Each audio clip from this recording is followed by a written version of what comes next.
Peço aí que vocês aceitem. Então, vamos começar a nossa leitura hoje, a continuidade, né, do livro Exercícios para o Autodesenvolvimento, a Trilha dos Seis Passos. Nós estamos lendo o terceiro exercício, que é o exercício do controle do sentimento. Hoje a leitura vai ser feita pela Cíntia, mas antes eu quero fazer a leitura do nosso verso de abertura. Hoje eu vou ler o verso do Ulrich Schaefer, do Crescer e Amadurecer. Eu acredito que existe uma realidade cuja força está no fato de não podermos arrastá-la para cá com provas e métodos científicos. Ela escapa às nossas mãos. O mundo é um segredo e, ao mesmo tempo, uma realidade que se pode descobrir e captar. Esses dois mundos vivem lado a lado, um dentro do outro, um para o outro. E eu próprio me componho desses dois mundos. Eu sou finito, compreensível, vivenciável, e mesmo assim também sou infinito, não definível, e muitas vezes só uma suposição de uma verdade transcendental que eu próprio não compreendo.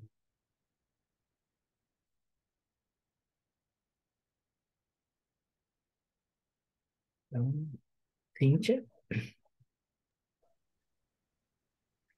Cíntia, você lembra da página, né?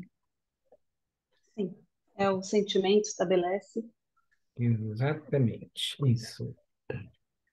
Página O, sen- 32, está certo. Uhum. o sentimento estabelece a conexão entre o mundo e nós mesmos. Uma vez descoberta essa função ponte, notamos logo que há uma pista de dois sentidos nessa ponte. Surge uma impressão de fora que provoca um determinado sentimento interior. Uma criança saltitante pode evocar um sentimento de leveza. Com isso, leva-se uma mensagem do mundo para a alma. Pode acontecer também que a alma tenha algo para contar. A lembrança de uma professora com quem, quando criança, tínhamos dificuldades e que frequentemente usava roupas verdes, pode fazer com que a cor verde, mesmo agora, evoque-nos evoque-nos uma antipatia. Resumindo, um sentimento pode dizer algo sobre o mundo externo, mas também sobre nós mesmos. Se conseguirmos separar esses dois aspectos, então os sentimentos podem nos conduzir ao conhecimento do mundo ao nosso redor e levar ao conhecimento de nós mesmos, autoconhecimento. Ao se tornar consciente do próprio mundo dos sentimentos, uma pessoa pode descobrir que tem fortes emoções e outra que tem vivências emocionais fracas, que aguardam para vir à tona. Em ambas, há um distúrbio de equilíbrio. Provavelmente, todo ser humano traz em si os dois aspectos. E qual aspecto vai aparecer dependerá da parte do mundo externo que ele encontrar. Nesse exercício, são principalmente as emoções fortes que chamam a atenção e é a expressão delas que as pessoas tentam controlar. Mas é igualmente frutífero estimular o crescimento de sentimentos em estado de sonho e mal percebidos. Muitas vezes, há necessidade de um tempo para que esse processo de crescimento ocorra, e para isso, precisa-se criar interiormente um espaço. Para expressar essa imagem como um jardim de sentimentos, podemos dizer que alguns sentimentos fortes pedem para serem podados, e sentimentos delicados, em contrapartida, só se desenvolvem quando são transplantados. Muitos sentimentos fortes apresentam-se por si e são incontestáveis. Nunca passam despercebidos. Devemos ficar atentos a outros sentimentos.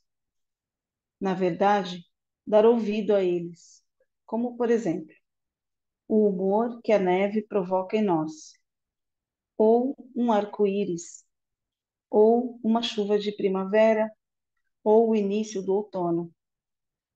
Também o ambiente de determinados lugares. Quão diferente é estar em São Paulo ou no Rio de Janeiro? Aqui a nota do tradutor, no original, o autor cita as cidades de Groningen e Amsterdã. Ou como é diferente o ambiente em uma instituição de tratamento ou em uma escola. Existem poucos âmbitos que são tão propícios para o desenvolvimento dos sentimentos como o da arte. Isto vale tanto para o fazer artístico quanto para o vivenciar da arte. O vivenciar ativo da arte acontece sempre pelo sentir. Quando observamos durante 15 minutos a obra, acho que é assim que se lê, Judice Brude, Noiva Judia, de Rembrandt, podemos perceber que sentimentos bem específicos surgem na alma. Também, ao praticar a arte, você se deixa conduzir pelos sentimentos. Ao se tocar uma sonata de Chopin, por exemplo, os sentimentos determinam em qual tempo se deve tocar e onde se encontram os acentos. Forte, piano. Os sentimentos se tornam um instrumento, no verdadeiro sentido da palavra. O exercício do sentir é uma questão de encontrar o equilíbrio. Quando Rudolf Steiner fala sobre equanimidade, isto não significa que se deva enfraquecer ou sufocar os sentimentos, mas que você mesmo, na quebra de onda dos sentimentos, se mantém ereto e em equilíbrio. Os sentimentos sempre têm a ver com polaridades, apetite e inapetência, alegria e tristeza, simpatia e antipatia. Um carrega o outro, um permite que o outro também tenha espaço. A tenra beleza de uma videira torna possível vivenciar a força robusta do carvalho. Esse manter-se em equilíbrio também se aplica na relação que existe entre as emoções barulhentas que surgem por si e que têm tendência a se tornarem grandes, e o lado silencioso da vida dos sentimentos, onde se deve criar espaço e tempo. Quando se consegue limitar um pouco as emoções violentas e rápidas, na verdade, economizam-se forças para os movimentos emocionais escondidos e tenros. O inverso também é verdadeiro. Sentimentos religiosos ou vivências na natureza podem colocar peso suficiente num lado da balança para não deixar exceder emoções fortes do outro lado. Em contraposição aos dois outros exercícios anteriores, não se pode fixar em determinado momento os exercícios do sentir. O importante é segurar o momento em que os sentimentos se manifestam e então cuidar para que não somente sejam exteriorizados, mas também interiorizados. Pela manhã, Antes de iniciarmos a jornada diária, podemos parar por um momento e nos propormos a realizar o exercício durante o dia. Uma retrospectiva ao final do dia vai mostrar momentos onde obtivemos sucesso e também onde deixamos passar a oportunidade do exercício. Olharmos como espectadores para os sentimentos surgidos durante o dia é uma ajuda para, no dia seguinte, termos presença de espírito e acertar aquele momento. Aprendemos, através desse exercício, a viver o presente. A comunicação com o mundo e o respirar entre o interno e o externo é fortalecida. Obrigado, Cíntia. Então, o que nos chama a atenção essa leitura de hoje? O que chamou a atenção de vocês, né? No texto. Cada um, naturalmente, se sente mais vinculado a uma frase, a uma observação, né? O que vocês gostariam de chamar a atenção?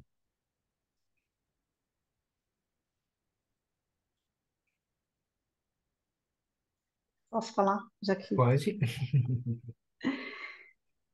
para mim chamou a atenção o final aqui, quando ele fala da retrospectiva no final do dia, Uhum, porque a gente consegue perceber como foram os nossos momentos, né, durante o dia, assim, bem interessante. Eu tenho feito esse exercício a retrospectiva noturna uhum, e isso é o que mais aparece para mim, assim. uhum,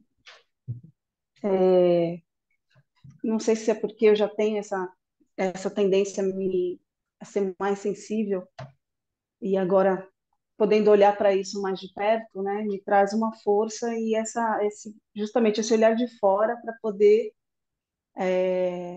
observar, né, quando que eu me excedo, quando eu me fecho.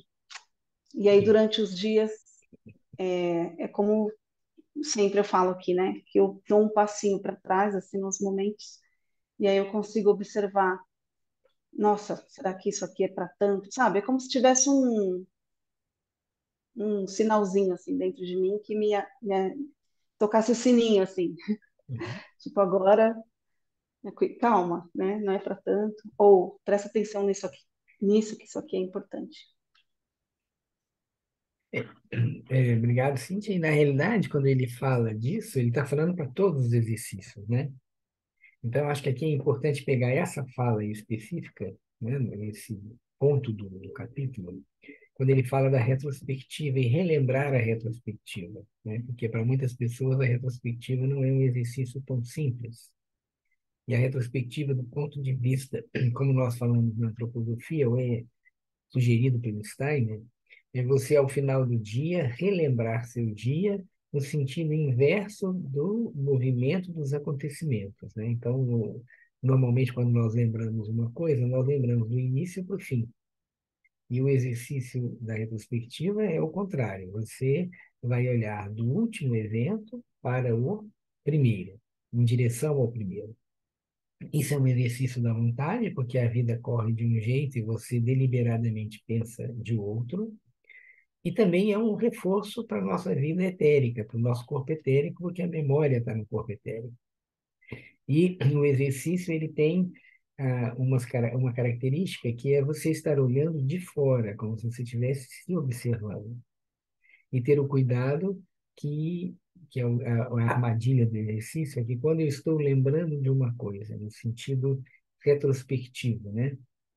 E eu me lembro de uma conversa que eu tive com uma pessoa, e aí eu caio no risco de pensar, nossa, eu podia ter falado isso, isso, isso, e isso não aconteceu. E aí eu me perco do exercício, né? O exercício é eu lembrar o que aconteceu. E quando eu faço isso, observando qualquer exercício, observando o dia, mas observando agora especificamente os exercícios que ele recomenda, seja do pensar, seja o controle do pensar, da ação ou do sentimento, eu vou me fortalecendo sem nenhuma crítica. Ah, hoje eu não consegui fazer. né? Ou não fiz da forma adequada. Então, de manhã eu me proponho a fazer, seja que exercício for, e à noite eu vou olhar como que eu caminhei no dia com esse exercício. Então, isso é bastante importante para que nós possamos nos fortalecer, né? E principalmente através do exercício do sentimento, como ele fala, que é uma ponte, né? Ele é uma ponte entre aquilo que o mundo me traz, mas também eu percebo como eu, a partir de mim mesmo, determinadas coisas. Não sei, a Marimília queria falar alguma coisa? Sim, Ronaldo. Eu achei muito interessante essa frase que ele falou assim: o sentimento estabelece conexão entre o mundo e nós mesmos. Poxa. Porque aí ele falou até desse problema, coisa da cor verde, porque Uhum, eu tinha muito horror ao cair da noite. uhum, Assim, aquele horário assim, 5 horas, 6 horas da tarde, era um horário assim que eu tinha muito medo desse horário. Eu não sei por quê, me dava uma sensação de muito desconforto. E eu não entendia por que que eu sinto isso quando vai acabando o dia. Aí um dia eu tive um sonho, e nesse sonho eu relembrei umas coisas da minha infância. E você sabe que eu entendi direitinho porque aí eu consegui reviver um sentimento da minha infância, e aí eu entendi, gente, é por isso que eu não gosto do fim do dia. E daí em diante, eu passei até a gostar de caminhar no final do dia, sabe? De sair de casa. E antigamente, não. Para mim, o final do dia era uma hora assim que eu queria que passasse logo. Então, isso uhum. que ele falou aqui, quando a gente entende por que que a gente tem um sentimento, mas a gente tem que sentir isso de novo para fazer Uhum. essa conexão. Eu Achei muito percebi. interessante essa frase Uhum. aqui.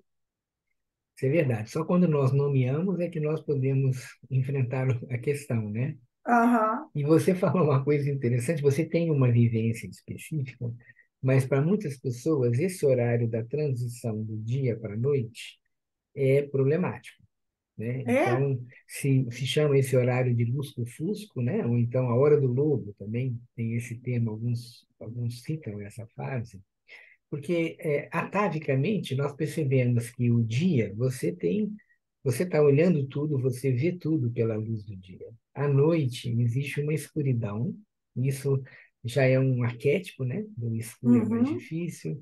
Então, uma febre de noite é mais difícil, uma dor de dente à noite é mais difícil, porque parece que você não vai ter recurso. Sei, Então, não é entendi. incomum pessoas, quando você pergunta qual é o pior momento do dia para você, e a pessoa fala exatamente essa transição do dia para a noite, né? Pode ser que muitas tenham realmente uma vivência, como você citou que teve, e outras é um Uhum. pouco essa questão meio arquetípica, né? Eu estou saindo daquilo que é claro, entrando naquilo que é escuro, Uhum. onde eu posso não estar vendo a solução, ou ter mais dificuldade de encontrar. Se eu passar mal, outras pessoas vão estar dormindo, né? Então tem muito essa questão também.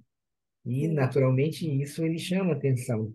Quantas pessoas que têm sentimentos, mas que, por não termos o hábito de olhar o sentimento, a pessoa tem um mal-estar, mas não consegue identificar, Uhum. né? Porque não olha. E esse aqui ele chama atenção também com essa imagem muito interessante, que é olhar os sentimentos como um campo de flores e olhar objetivamente aquelas que eu preciso podar, porque essa flor que representa esse sentimento está exuberante demais e isso tira a minha qualidade de vida, e outras que eu preciso incentivar, né, para que essa planta cresça. Sentimentos que ficam ou desconhecidos, né, não expressos, ou então que eu preciso desenvolver mais, né? Olhar pensamentos, como exemplo, observar uma determinada ação de um ser humano, uma ação bonita, ou perceber um evento da natureza bonito, e me dedicar a apreciar, a venerar isso. E a nossa vida é tão rápida e tão materialista, né? Uma luta pela sobrevivência, que nós vamos não dando espaço, não que o sentimento não exista, mas ele, provavelmente, quando ele tenta surgir, eu tenho que estar preocupado com outras coisas. Eu tenho que estar preocupado de resolver os problemas, E aí eu vou me vinculando mais aos sentimentos mais pesados, sentimentos mais tristes, né? Às vezes até depressivos mesmo, quando você olha a realidade externa, quando você olha também as questões da sua vida, nós temos uma tendência a olhar mais os sentimentos negativos. E assim como nós temos um alimento para o corpo, né? Eu me alimento para poder exercitar, trabalhar, eu preciso também alimentar a alma, para que ela possa me dar a força para a conduzir a vida. E se nós pensarmos, né, falando de alimento, se eu penso um alimento, agora especificamente do alimento, para depois a gente chegar no sentimento. Se eu olho uma comida que é altamente industrializada, né, é um fast food, e olho uma alimentação feita em casa, com todo cuidado, de preferência orgânica, qual dos dois alimenta o corpo? Todos os dois. A diferença que tem é na qualidade. Quando nós olhamos os sentimentos que nós alimentamos, com os quais nós alimentamos a alma, e nessa ponte a criança ela é puro sentimento, ela percebe o sentimento do espaço, né? Mesmo que as pessoas falem coisas bonitas, uma criança pequena capta aquilo que é o sentimento que está ali presente, né? E aí você vê uma família onde tem todo o cuidado com a criança, com todos os desafios que uma família tem, né? Mas você tem o cuidado, você reconhece a criança, acolhe a criança, ou olha uma família onde tem muita desestruturação, tem abuso, tem autoritarismo, qual o sentimento que alimenta a alma? Os dois. A diferença, novamente, é a qualidade. Então, como ele disse aqui, a alma ela é polar. Então, nós vamos ter sempre a possibilidade de sentimentos positivos e negativos nessa polaridade. A pergunta é, agora como adulto principalmente, qual é a flor de sentimento que eu vou cuidar? Qual que eu vou regar realmente, né? E ter esse cuidado em relação às crianças, porque a criança ainda não sabe como lidar com isso. Nós é que oferecemos para a criança esse ambiente de sentimento, né? Então, são esses aspectos bem interessantes, mas voltando ao que você falou, Breni, é nomear, né? E essa característica de nomear não é tão simples. Muitas pessoas têm muita dificuldade de nomear os sentimentos. Então, a gente tem que aprender. E como que eu vou aprender? Olhando para eles. E por isso que no final do livro ele fala, não tem uma hora para fazer isso, né? O exercício da ação, ele é bem específico. Eu vou definir uma hora para fazer o controle da ação. O pensamento, eu também determino um tempo, eu vou pensar sobre isso. Mas o sentimento flui, e ele flui o dia inteiro. Então, eu não tenho uma hora para observar isso. Eu vou fazer isso, né, para que eu possa ter o conhecimento e o reconhecimento do sentimento, eu, a cada momento que vem um sentimento, pelo menos, mesmo que seja por segundos, eu pensar, observar o sentimento. E aí começar a dar nomes para eles. E se é muito difícil nomear, acho que nós já comentamos isso no outro encontro nosso, pelo menos que eu coloque em dois grandes blocos, né? Nas duas grandes polaridades. Esse é um sentimento bom ou é um sentimento ruim? É um sentimento alegre ou é um sentimento triste? E aí eu começo já identificando isso e depois, gradativamente, eu vou conseguindo nomeá-los. Eu já comentei com você de uma ex-aluna da escola, e numa supervisão ela falou que quando ela começou a observar os sentimentos, e aí ela ficou chocada de ver quantos sentimentos que ela tinha, né? Porque realmente são o tempo inteiro. Outra coisa também, Ronaldo, que eu gostei muito aqui foi quando ele falou de que a gente não tem que controlar os sentimentos, a gente tem que só aprender a como externar. Então, por Exatamente. exemplo, uma coisa que eu sempre achei muito estranho é como as pessoas confiam em expressões assim exageradas. Inclusive, teve uma vez que eu li eu fui jurada, então eu já fui jurada em julgamento, né? E eu vi uma pessoa falando uma coisa lá na sala lá de jurado, falando assim, eu percebi que fulano era culpado, eu decidi que ia achar ele culpado, né, coisa e tal, porque falaram que no enterro essa pessoa não chorou em momento algum. Eu achei aquilo tão nada a ver, porque cada pessoa tem um jeito de se expressar. E tem pessoas que fazem escândalo, tem pessoa que fica quietinho, mas isso não quer dizer nada.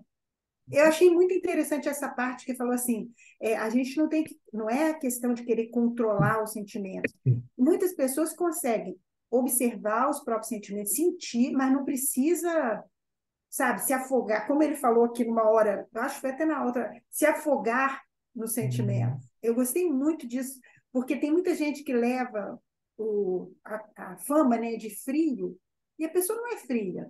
Ela só aprendeu que ela não precisa, sabe, ficar, vamos dizer assim, ela não precisa ficar controlada pelos sentimentos, Uhum. entendeu? É, uhum.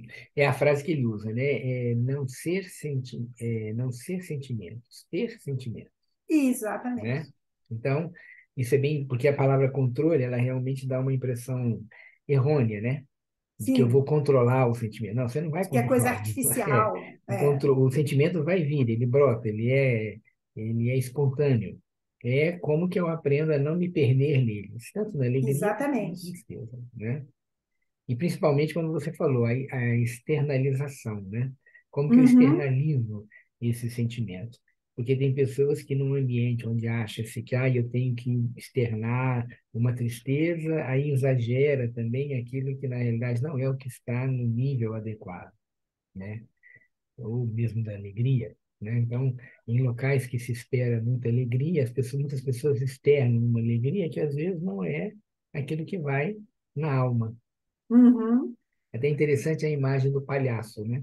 O palhaço, ele É, sempre tem uma lágrima, mas na realidade é porque parece que ele está ali com a função de fazer os outros rirem, ele faz coisas engraçadas, mas lá dentro muitas vezes tem uma tristeza muito grande, né? é. E na vida social algumas pessoas fazem esse arquétipo, né? Ou então falam, nossa, que tristeza, mas lá dentro a pessoa não está nem pensando naquilo, não está nem interessado naquilo, né? Então, é a questão da verdade, né? A verdade consigo Uhum. mesmo e que vai aparecer no externo naturalmente. Tudo bem, Isso mesmo. obrigado. Cíntia? É sobre o que a Maria Emília falou, né, dessa angústia no final da tarde.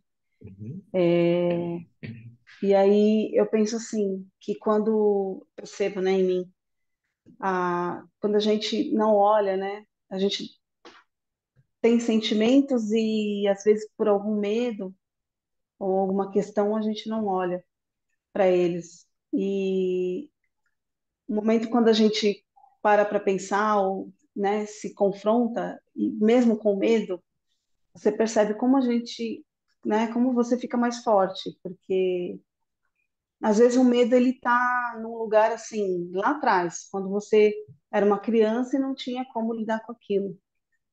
E hoje, você já como adulto, né, você tira aquela barreira, né, aquele medo que você tinha de não querer olhar. E percebe que você consegue já lidar com aquilo, né? Então é como se você fosse limpando a sua história e aquilo vai te fortalecendo, né? E outra coisa que eu estava pensando também, quando a gente faz esse exercício, né, de controlar, né, o sentimento de olhar, você começa a separar as coisas. Então acontecem fatos que outras pessoas, né, que as pessoas que a gente fala, nossa, né, te impacta, e você pode chegar a um exagero, assim, sei lá, numa histeria.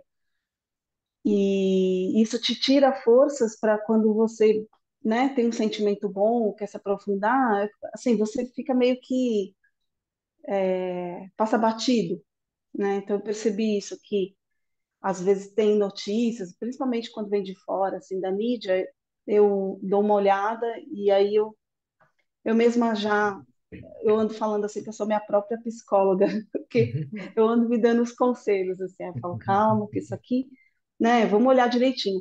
E aí parece que isso é como se eu guardasse o combustível para o que realmente me chama atenção, né? Me importa, que me traz o sentimento, eu me aprofundo mais, né?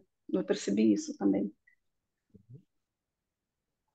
Bom, eu acho que nós já comentamos isso, né? Que é comentado na filosofia da liberdade, né? O sentimento é o que nos diferencia, porque nós podemos pensar a mesma coisa, né, juntos, nós vamos pensar sobre este assunto e temos todos os dados para pensar sobre aquilo, nós podemos agir juntos, nós vamos construir ou vamos fazer alguma coisa juntos, mas nós não podemos nos convidar para, vamos sentir juntos. O sentir, ele é único, né? E ele é que diferencia e ele vem junto com a vivência também. Então, isso é interessante, esse controle dos sentimentos tem esse, esse caráter, né? Não ser sentimentos, mas ter sentimentos, e é um importante conhecimento sobre si mesmo, né? Um importante recurso de reconhecer a si mesmo. Muito bem. Aí, Ronaldo, sim, valorize. sou eu, tudo bom? Tudo bom. Só queria complementar Uhum. sobre isso, que ontem eu assisti a um filme, eu não sei se vocês já tiveram a oportunidade de ver, chama Casa de Vidro, que está na Netflix. Não sei se você já viu, Ronaldo? Não, Esse? não estou me Não? lembrando E agora. Não. é uma história baseada em fatos reais, né? E é uma história bem biográfica, assim. E quando você está falando desse sentimento, principalmente que está no passado, né? E ela Uhum. reconta essa história, e aí ela, mudando o sentimento, ela consegue, parece que destravar onde ela está parada, sabe? Sim. Então, ouvindo você, me deu essa sensação de que quando eu olho para o sentimento numa outra forma, né? Era o mesmo sentimento, mas ela olhou de outra forma, ela despertou um novo sentimento. Uhum. Então, É. antes ela tinha raiva, ela passou a ter compaixão, sabe assim? Uhum. Sim. E é isso que é o nosso trabalho com a biografia, né? É ajudar a pessoa a olhar o passado dando um significado diferente, né? Ressignificando, não mudando o fato. O fato aconteceu, né? Provavelmente o que levou a ela a ter raiva é um fato marcante, né? A Emília também comentou isso aqui, né? Era uma vivência que trazia para ela um medo, que a partir do momento em que ela identifica, ela passou a superar isso, né? Uhum, E no caso aí do que você cita do filme é uma transformação, né? Uma metamorfose de um sentimento ruim de raiva uhum, num sentimento de compaixão, de acolhimento, né?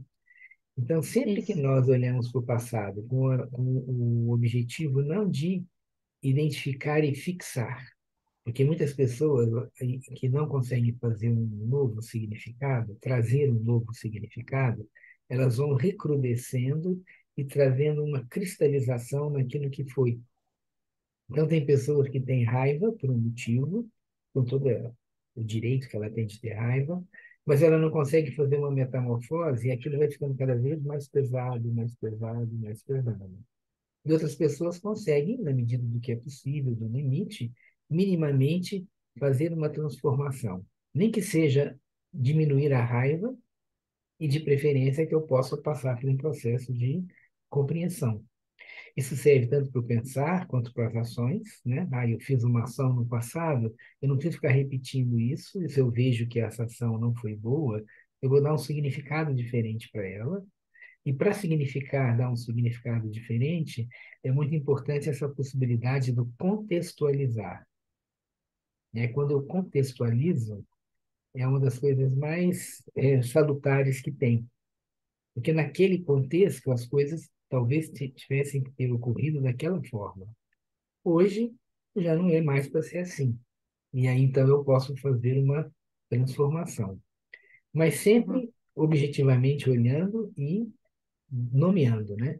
Provavelmente o que aconteceu com o personagem aí do filme chama Casa de Vidro, né? Que você falou? isso, casa de vidro. Tá. Eu vou ver depois se a gente consegue ver esse. Obrigado pela indicação. Esse personagem conseguiu então fazer essa transformação, né? observando assim, e ao sentimento, ela consegue fazer essa transformação.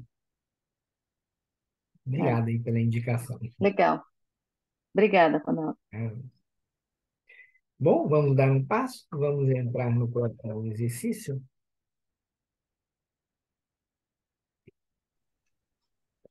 Vamos. Quarto exercício: positividade.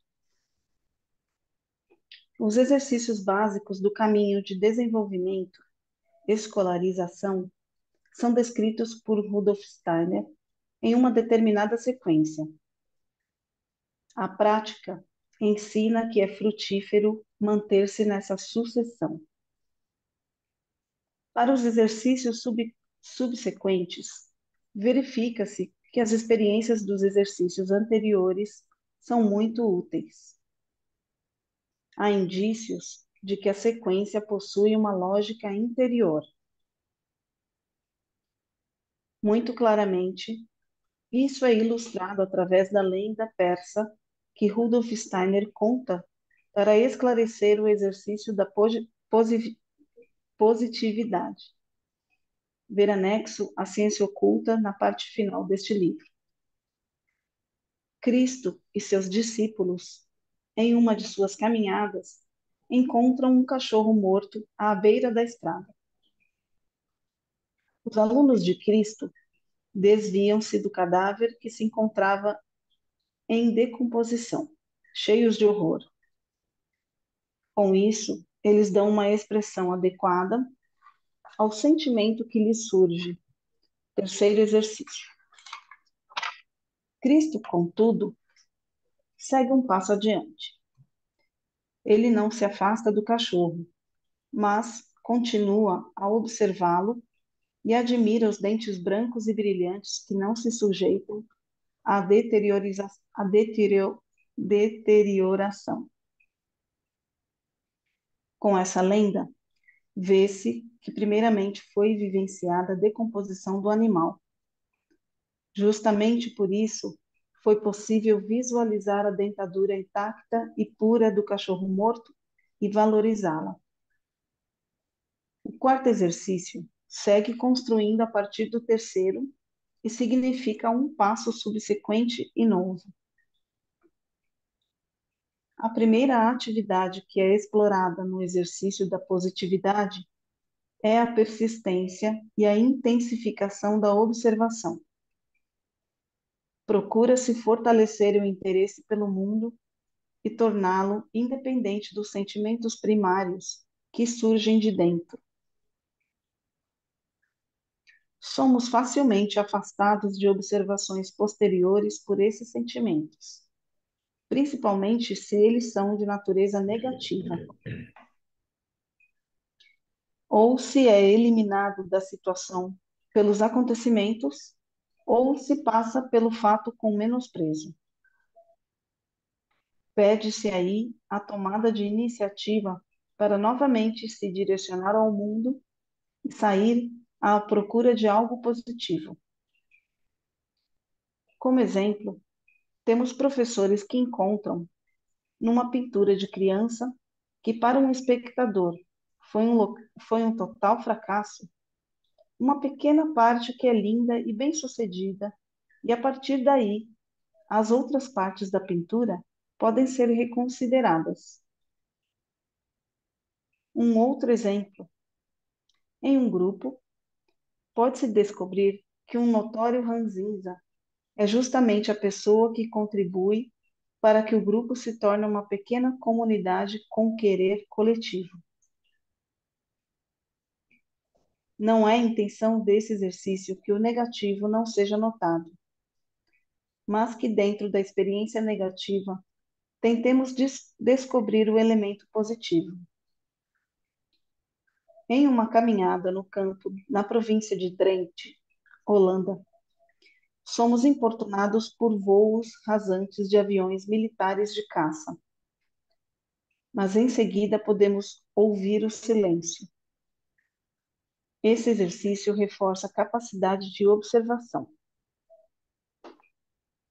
Surge, assim, uma nova e prazerosa caminhada de descobertas.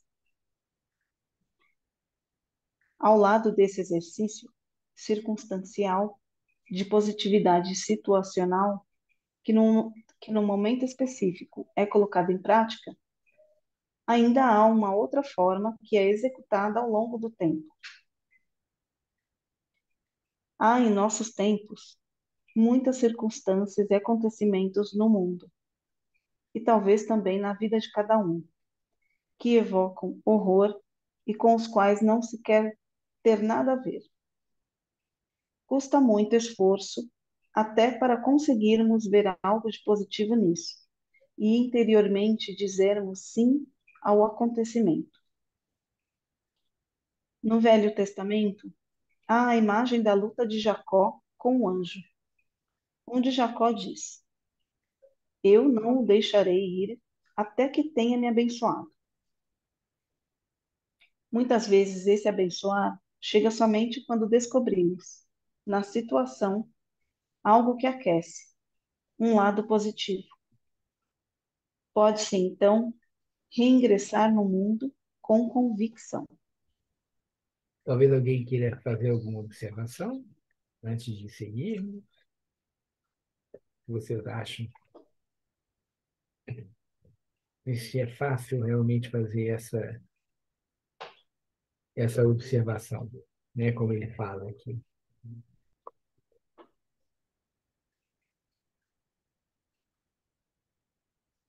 Silêncio mortal. Ninguém se manifesta a Ronaldo, respeito da Ai, possibilidade. Ronaldo, falando, pode falar. Agora a gente quer falar. eu pensei numa coisa, mas que eu não sei até que ponto isso é muito egoísta. Sabe? Eu noto assim, igual quando acontece uma coisa muito ruim e a gente fica horrorizado com aquilo, mas interiormente a gente fica assim, um pouco aliviado que isso não tenha acontecido com a gente. Uhum, Eu não sei se isso aí estaria enquadrado nisso. Eu acho isso um pouco cruel, entendeu? uhum, Mas a gente sente. A gente sente um pouco de alívio de que aquilo não tenha acontecido com a gente. uhum. Isso faz parte da nossa característica egóica, não Uhum, necessariamente egoísta, né? O egóico é aquilo que é um fortalecimento do seu ego, da sua individualidade. O egoísmo já é quando você quer tirar proveito disso para você. Então, como nós somos seres individualizados, é natural que nós observemos o mundo a partir do nosso ponto de vista. Então, isso também é humano quando você vê, nossa, aconteceu uma coisa, ainda bem que não foi comigo. Isso é quase que espontâneo, né? Você vê um acidente na sua frente, você conseguiu frear o carro, isso aí é humano. Aí entra num outro âmbito, que é o âmbito que foi usada a palavra da Louise, né? A compaixão, que é depois eu me colocar no uhum, lugar do outro e ver o que que o outro vivenciou. O exercício aqui especificamente é quando eu vejo uma determinada situação e dentro dessa situação eu olho aquilo que pode ser uma situação ruim, eu olho aquilo que é positivo. Não? Porque naturalmente pelo nosso modo de sobrevivência nós damos muita atenção para o negativo. Na realidade, ele está falando aqui de uma polaridade. A vida é polaridade, né? Então, você tem o dia e a noite como as duas essências, nenhum dos dois pode prevalecer e eles se complementam. E dentro do que é ruim, eu posso sempre encontrar aquilo que é bom.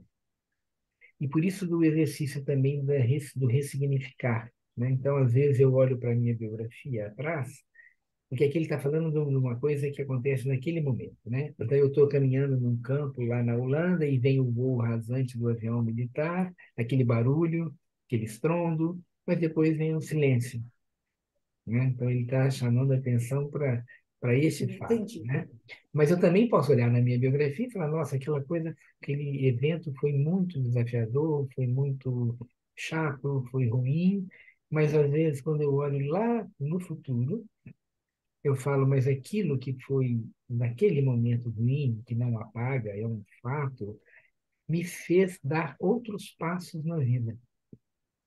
O que parecia ser um desvio, na realidade me colocou numa outra posição e que foi extremamente positiva, quando eu olho o todo. Quando eu olho o fato, eu não vejo. Quando eu olho o todo, eu vejo isso de uma forma melhor, né? Eu posso perceber o positivo. E muitas pessoas não conseguem dar espaço, até porque elas ficam presas no sentimento, como nós já tínhamos falado. Por isso que ele fala, esse exercício é um passo além. Então, se eu vivo uma coisa que é triste, mas eu não apenas tenho o sentimento, mas eu me torno o sentimento, eu não consigo ver o que existe de positivo naquela situação. Então, isso que é interessante. São duas coisas diferentes, mas o que você colocou é um fato da vida humana, que é um fato da nossa característica egóica, né? Mas eu acho que na hora que você ia falar, a Lourise ia falar também. A Cíntia. Eu acho que a Lourise ia falar junto com você antes, né? Fala, Lourise. Eu vejo, então, você trazendo isso, por exemplo, se a gente for pegar um exemplo, o próprio Covid, né? Uhum. Que a gente olha no começo como uma coisa difícil, negativa, tudo de ruim que estava acontecendo, e depois a gente viu quantas coisas também foram positivas através, né, do Sim. Covid, né? Quantas pessoas Uhum. começaram a trabalhar em casa, enfim, tem vários pontos positivos. E esse é um exercício mesmo, se descolar um pouco, né? E ver, como você disse, né, Ronaldo, que tudo é polar, então se tem sombra e luz o tempo todo, o negativo eu estou vendo a sombra. Então, qual é a luz desse acidente, dessa doença, dessa situação, Uhum. dessa separação, desse perrengue que eu estou passando, né? Uhum. E ver a luz é um desafio mesmo, né? Porque você está imerso, o sentimento gruda você no negativo, né? Parece que você está grudado, né? Que nem um piche, né? Uhum. E aí você precisa se deslocar disso. Então, acho que é um esforço muito grande que a gente tem que fazer para sair, né? Se deslocar desse lugar negativo, né? Sim. A Cíntia ia falar alguma Ah. coisa? Eu não sei se a Cíntia ia falar. É, eu ia, eu vou. Não sei se isso encaixa aí nesse exercício, mas eu tive uma experiência em 2014, e quando eu fiz 40 anos, eu passei por uma situação muito difícil, muito avassaladora, destruidora, enfim, muito difícil. E aí eu tive que escolher, assim, sabe? Eu passou um tempo assim, eu fiquei pensando, e aí eu fiquei entre duas coisas. Ou eu minha vida ia ser só de amargura, porque eu ia ficar lamentando, não ia conseguir esquecer, enfim.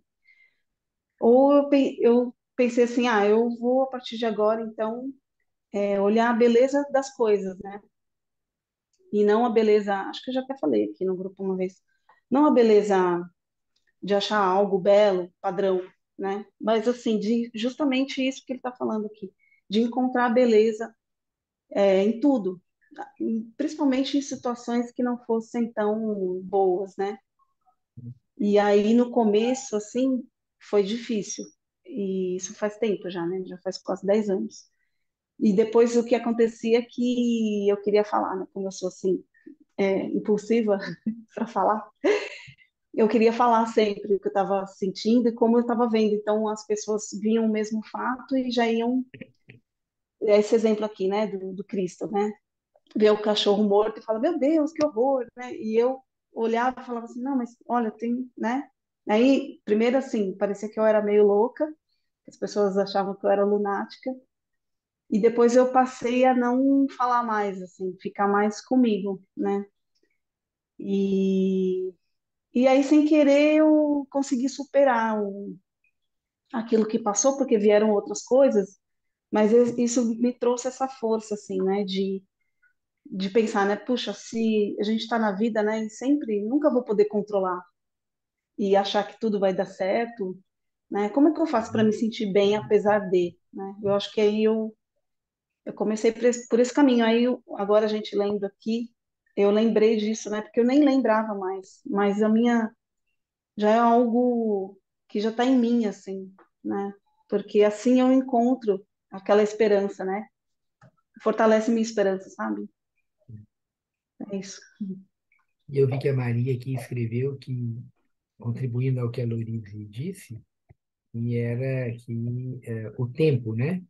é o que mostra, né? Senão a Maria que anotou isso aqui. Complementando o que a Lorize falou, o tempo é um grande auxílio neste processo, né? Realmente. Para que a gente possa olhar só o tempo, né? Isso me veio, vocês comentando, é uma história antiga, que é de uma comunidade, né? Provavelmente uma história oriental. Um senhor, um homem, né? Ganha um cavalo de presente. E os vizinhos, nossa, que maravilha, maravilha. E ele, que já era uma pessoa mais trabalhada, falava, vamos ver, né? O que isso acontece. Porque, teoricamente, era uma coisa positiva. Aí o filho dele um dia vai andar no cavalo, cai e quebra a perna. E aí os vizinhos, nossa, que desgraça, que desgraça. Ele fala, vamos ver. Logo depois que o menino quebra a perna, o país estava em guerra e o reino manda buscar todos os jovens para a guerra. E o menino não pôde ir porque estava com a perna quebrada. Então, sempre você vai vendo assim, a gente tem que olhar com calma para poder observar e olhar aquilo que parece negativo pode ser positivo e vice-versa. Só que o exercício aqui é o exercício da positividade, mas que é muito mais amplo, né?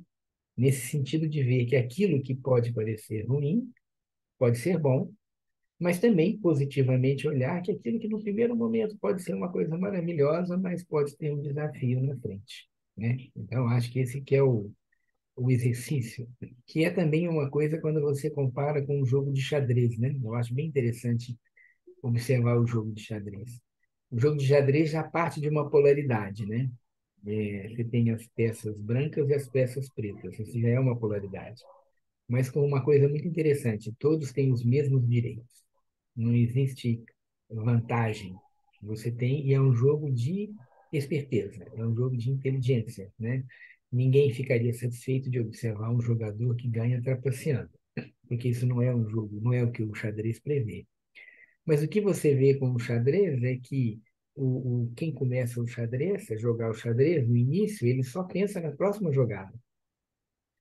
E às vezes o outro que está jogando com você é uma pessoa que já tem uma visão de tabuleiro, uma visão maior. Ele não pensa só na próxima jogada, ele pensa nas próximas jogadas. E aí quem está começando o xadrez, às vezes vê que o inimigo entrega uma peça que fica pensando assim, nossa, que cara bobo, ele deixou uma peça importante para mim vencê-lo, comer essa peça, como se diz, né? Só que o outro que olha para frente, que olha no tempo, né? Ele sabe que ele está te entregando uma peça, mas é uma armadilha para você, né? Então, essa coisa que você fala, nossa, que delícia, vou resolver, comi o bispo do outro. Aí, daqui a pouco você vê que você chegou no checkmate, porque você não chegou, não viu o futuro, né? Então, essa noção do tempo que foi colocada aqui pela Maria também é bastante interessante, né? Então, a noção do tempo e a noção de sempre buscar o positivo, mesmo em situações que pareçam negativas. Maria Emília ia falar? É só uma coisa interessante, Ronaldo. Na minha infância, não, adolescência, teve um livro muito famoso. Nossa, toda garota, garotos, né, liam, que chamava Poliana. Uhum, E a uhum, Poliana era uma menina que tentava ver alguma coisa positiva em qualquer coisa ruim que acontecesse com ela.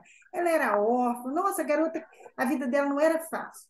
E depois, isso, engraçado, com o correr do tempo, isso virou uma coisa até assim meio pejorativa. negativa. Quando alguém tentava ver alguma coisa positiva, então o pessoal falava assim, ih, ai, é uma poliana. Isso Sim. virou quase que uma coisa assim, uma poliana. Aí, está Uhum, vivendo como poliana. Mas eu estou achando interessante que, recentemente, né, indo nas bancas e coisa e tal, Saraiva, Cultura, esse livro, Poliana, está sendo reeditado. uhum. Muito. Aí eu fico pensando assim, o que está acontecendo no tempo que essa Poliana, que passou a ser até uma coisa negativa, estão voltando a valorizar. Vai lá. Achei Exatamente. interessante isso. É. Entendeu? É que, de novo, a nossa cultura ela é pelo negativo, né? É, E tem essa imagem pejorativa do bobinho, que vê o sim, bom. E a vida você não pode, você tem que estar preparado para lutar, para não sei o quê. E tudo é verdade, nós temos que estar preparados para lutar, mas realmente fica muito mais pesado se você só olha o lado negativo, né? Com certeza. Lurice? Então, só complementando também, eu adoro essa história do cavalo, né, Uhum, Ronaldo, adoro essa história, porque é bem nem bom nem ruim, tá sempre tudo uhum, certo, né? uhum, E eu escutei essa história quando eu fiz o retiro do Vipassana, né? E Vipassana é ver o que é, ponto. uhum, E não ser pego nem pela avidez, nem pela aversão, né? Ou seja, não também ficar grudado no positivismo como uma coisa que você deseja, né? Não pode ser assim, ah, agora eu grudo naquilo e vivo aquilo. Também não é por aí, né? Então é ter também um distanciamento, né? Tanto de um quanto de outro, para você poder ver a coisa como ela é, como você disse, né? Vamos ver, né? uhum, Porque a gente não vê, porque a gente é tomado pelo sentimento, né? De, ai, felicidade é ser gruda, né? Como se fosse sequestrado por isso. Ou de tristeza, ó céus, ó vida, olha o que acontece. Aí você também é tomado. Ou seja, você não está vendo aquilo como realmente é. Né? Então, uhum. acho que é importante a gente ver essa questão da polaridade de novo, da avidez, da aversão, né? Enfim, é isso. Bem, hoje já cumprimos nosso tempo aqui, né? Agradeço a todos, né? Vamos exercitar a positividade de olhar realmente de forma positiva a vida com tudo que ela traz, né? Com o que é bom, com o que é ruim, mas valorizar, né? Superar essa tendência nossa sempre negativa de olhar o mundo, né? E vamos aí curtir o nosso final de semana, né? Com esse sábado de aleluia, a Páscoa amanhã, que seja uma boa Páscoa para todos, né? Novos renascimentos para todos nós, né? Ok, obrigado. Bom, bom fim de semana. Boa Páscoa Obrigada. para Boa todos. Páscoa, Boa boa Páscoa, semana. paz Tchau, para tchau. todos. Obrigada, boa Páscoa a todos. Obrigada, boa Páscoa, bom Boa dia. Páscoa, bom feriado. Boa Tchau, Páscoa. gente. Abraço.